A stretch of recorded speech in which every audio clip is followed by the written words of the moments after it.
ಬಾಗಲಕೋಟೆ ವಿಧಾನಸಭಾ ಕ್ಷೇತ್ರದ ಉಪಚುನಾವಣೆಯ ಮತ ಎಣಿಕೆ ಕಾರ್ಯ ನಾಳೆ ನಡೆಯಲಿದೆ. ಬಾಗಲಕೋಟೆಯ ತೋಟಗಾರಿಕಾ ವಿಜ್ಞಾನಗಳ ವಿಶ್ವವಿದ್ಯಾಲಯದಲ್ಲಿ ಮತ ಎಣಿಕೆ ನಡೆಯಲಿದೆ. ಹೀಗಾಗಿ ಡಿಸಿ ಸಂಗಪ್ಪ ನೇತೃತ್ವದ ಎಲ್ಲ ಸಿದ್ಧತೆಗಳನ್ನು ಮಾಡಿಕೊಳ್ಳಲಾಗಿದೆ. ಈ ಕುರಿತಂತೆ ನಮ್ಮ ಬಾಗಲಕೋಟೆ ಪ್ರತಿನಿಧಿ ಸೋಮಶೇಖರ್ ಒಂದು ಪ್ರತ್ಯಕ್ಷ ವರದಿ ಕೊಟ್ಟಿದ್ದಾರೆ. ಬನ್ನಿ ನೋಡೋಣ.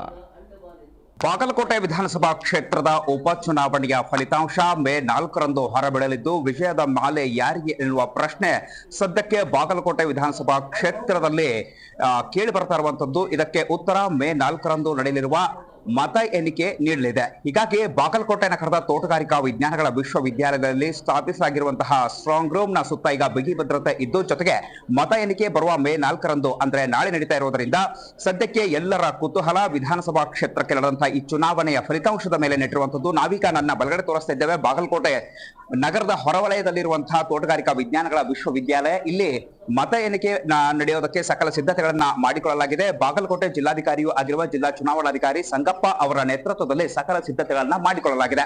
ಮೇ 4ರ ಬೆಳಗ್ಗೆ 8 ಗಂಟೆಯಿಂದ ಮತ ಎಣಿಕೆ ಆರಂಭವಾಗ್ತಾ ಇದೆ. ಮತ ಎಣಿಕೆಗೆ 14 ಟೇಬಲ್ಗಳ ವ್ಯವಸ್ಥೆಯನ್ನ ಮಾಡಲಾಗಿರುವಂತದ್ದು. ತೋಟಗಾರಿಕಾ ವಿಶ್ವವಿದ್ಯಾಲಯದ ಮೊದಲನೇ ಮಹಡಿಯ ರೂಮ್ ನಂಬರ್ 4ರಲ್ಲಿ ಇವಿಎಂ ಮತ ಎಣಿಕೆ ನಡೀತಾ ಇದೆ. ಜೊತೆಗೆ ಸೇವಾ ಮತದಾರರ ಮತಗಳು ಅಂಚೆ ಮತಗಳನ್ನ ಎಣಿಸುವುದಕ್ಕೆ ಸಕಲ ಸಿದ್ಧತೆಗಳನ್ನ ಮಾಡಿಕೊಂಡಿರುವಂತದ್ದು.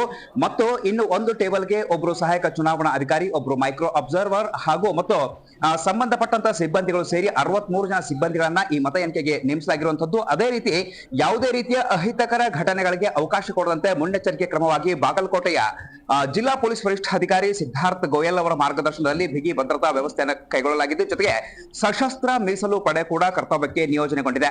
ಒಬ್ರು ಎಸ್ಪಿ, ಒಬ್ರು ಅಡಿಷನಲ್ ಎಸ್ಪಿ, ಇಬ್ರು ಡಿವೈಎಸ್ಪಿ, 17 ಜನ ಸಿಪಿಐ ಸೇರಿದಂತೆ ಒಟ್ಟು 800 ಜನ ಪೊಲೀಸ್ ಸಿಬ್ಬಂದಿ ಕರ್ತವ್ಯಕ್ಕೆ ನಿಯೋಜನೆಗೊಂಡಿರುವಂತದ್ದು. ಇನ್ನು ಬಾಗಲಕೋಟೆ ವಿಧಾನಸಭಾ ಕ್ಷೇತ್ರದ ಮತದಾರರಿದ್ದಾರೆ 2,50,797 ಮತದಾರರಿದ್ದು, ಇವರು ಕಳೆದ ಏಪ್ರಿಲ್ 9ರಂದು ನಡೆದಂತಹ ಮತದಾನದ ವೇಳೆ 1,78,265 ಮತದಾರರು ತಮ್ಮ ಹಕ್ಕನ್ನ ಚಲಾಯಿಸುವಂತದ್ದು. ಹೀಗಾಗಿ ಕಾಂಗ್ರೆಸ್ ಮತ್ತು ಬಿಜೆಪಿ ನಡುವೆ ತೀವ್ರ ಪೈಪೋಟಿ ಇದ್ದು, ಗೆಲುವಿನ ನಗೆಯನ್ನ ಯಾರು ಬೀರ್ತಾರೆ ಅನ್ನೋದನ್ನ ಕಾಯ್ದು ನೋಡ್ಬೇಕಾಗ್ತಾ ಇದೆ. ಕಾಂಗ್ರೆಸ್ನಿಂದ ಅಭ್ಯರ್ಥಿಯಾಗಿ ಸ್ಪರ್ಧಿಸಿರುವಂತಹ ಉಮೇಶ್ ಮೇಟಿ ಹಾಗೂ ಬಿಜೆಪಿಯ ವೀರಣ್ಣ ಚರಂತಿಮಠ ಅವರು ಗೆಲ್ತಾರಾ ಅಥವಾ ಉಮೇಶ್ ಮೇಟಿ ಅವರಿಗೆ ವಿಜಯದ ಮಾಲೆ ಬೀಳುತ್ತಾ ಅನ್ನೋದು ಸದ್ಯಕ್ಕೆ ಕುತೂಹಲ ಇರುವಂತದ್ದು. ಇದಕ್ಕೆಲ್ಲ ಉತ್ತರ ಮೇ 4ರಂದು ಸಿಗಲಿದೆ.